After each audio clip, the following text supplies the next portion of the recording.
келесі бізде тағы да Kia K5 көлігі 2018 жылы 2 куб заводской газда 160 000 км жүрген. Осындай ақ түсте көлігіміздің жағдайы керемет.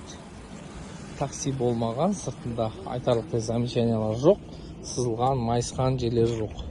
Артын парктрониктарымыз бар, багажниктен бастап көрсетіп кетейін.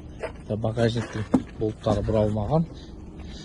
Газовый баллон осылай арқасына орналасқан. Запасканың орны, герметиктер, барлық өз орнында. Салонды көрсетіп кетейін. Осындай қара салонда, арты осындай сплошной диван заводской поликтарымен, салоны барлығы таза. Бұл бастапқы комплектация. Кілтпен 2018 полный электропакет, орындықтары механикалық түрде іске асады. Мына жерде кішкене сөгілген жер бар екен. Қорқынышты емес. 161 000 км, полный мультируль. Мына кілті бар.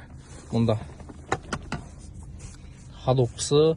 Технический жағдай өте керемет көріп тұрсыздар. Салондары барлығы тап-таза. Коробкамыз ойдағыдай жасап тұр, өте жақсы. Артыңғы көрініс. Мұнда орындықты ысыту батырмалары қолдан қойылған. Орындықты ысытуға болады. Қысты күндері жақсы көмек болады.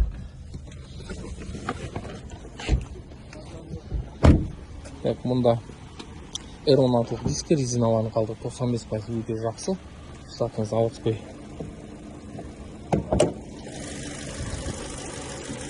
LPI моторда ектіктен өте жақсы жасап тұр. Заводской белгісі бойынша.